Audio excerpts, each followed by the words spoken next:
Hello everyone, welcome back. So today I want to talk about those who sacrifice liberty for temporary safety and deserve neither. Okay, so of course I'm referring to Benjamin Franklin's famous quote, and I want to tell you guys, what comes to my mind, how I interpret that. So here's the thing: when people think of slavery in the United States, they think of the short 300 to 400 years of slavery that we had in the United States. A lot of people in this country think that the United States had a monopoly on slavery, and that's not the case at all. What I like to remind people of that human history, or rather recorded human history, is 5,000 years of slavery. Okay, so only for a really short period of time in human history has slavery not been the norm. Okay, so for most of human history, slavery was the norm. It existed everywhere in the world. It was the normal thing.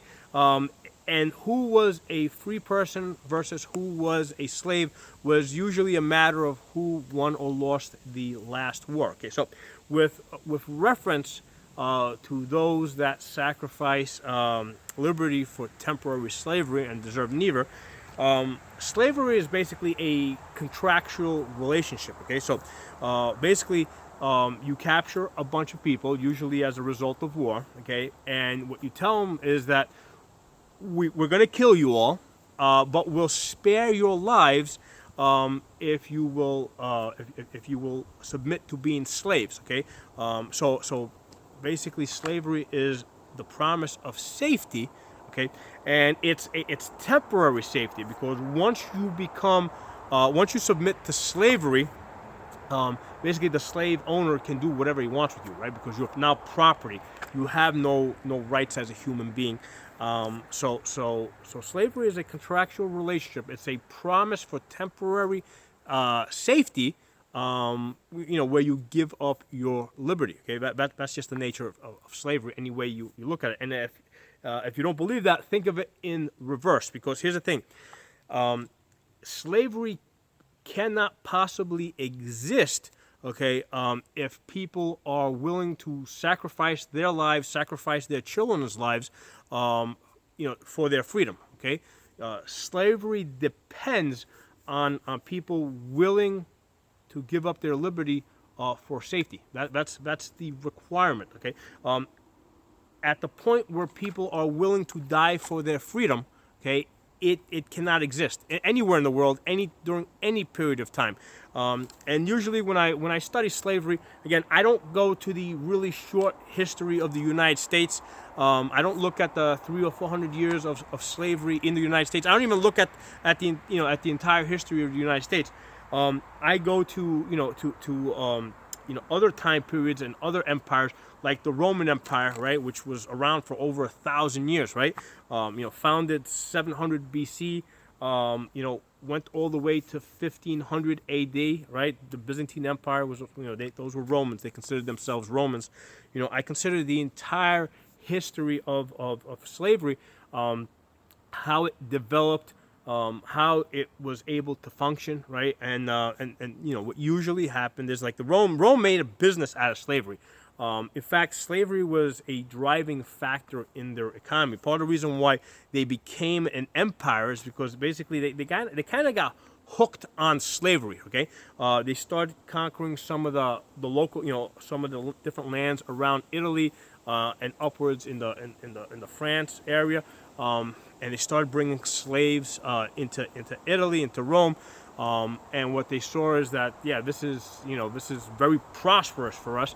So what that did is it motivated them to go out and keep making war, and to keep taking slaves. Okay, and in all these places that they went, okay, what they offered, right, they went to war, and then whoever survived the war, right, or the areas that they were invading, they offered them basically their lives in return for slavery. Now, slavery could not have possibly worked if those people, right, that the Romans were basically taking as slaves, if those people said, no, we're not going to submit to slavery, we're going to stand and fight to the last person, we're not going to give you anything. Okay, so what that does is that takes away the profitability from slavery, because now you would have had Romans, right, invading Northern Europe and Africa, fighting these people, right? And yeah, maybe they would have won those wars, but they would have had nothing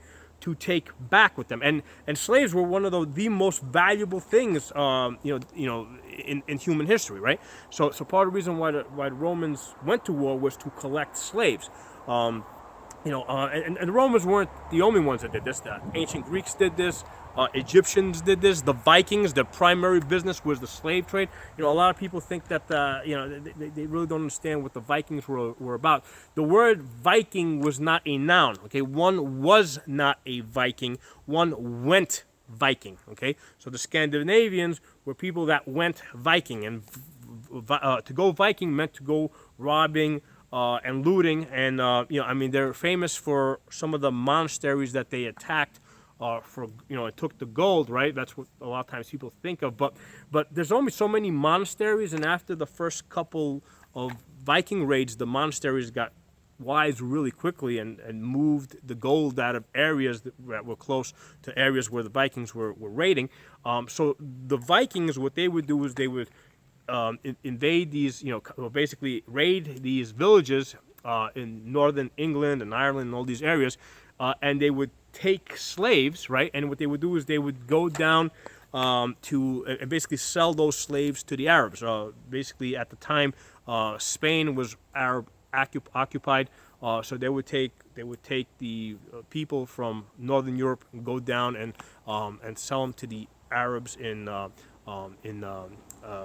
Spain and in Northern Africa. So that was their primary business. Okay, and again, if those people were willing to fight to the last woman and child rather than submit to slavery, slavery could not have possibly existed. The Vikings would have had no incentive to go raiding if they had nothing to sell. Right.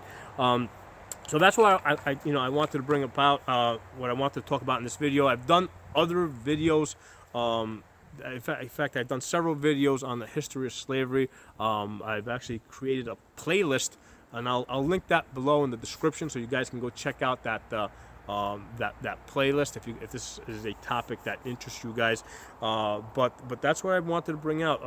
I wanted to make you guys aware. And many of you, most of you are already aware of this, but I wanted to draw that connection with,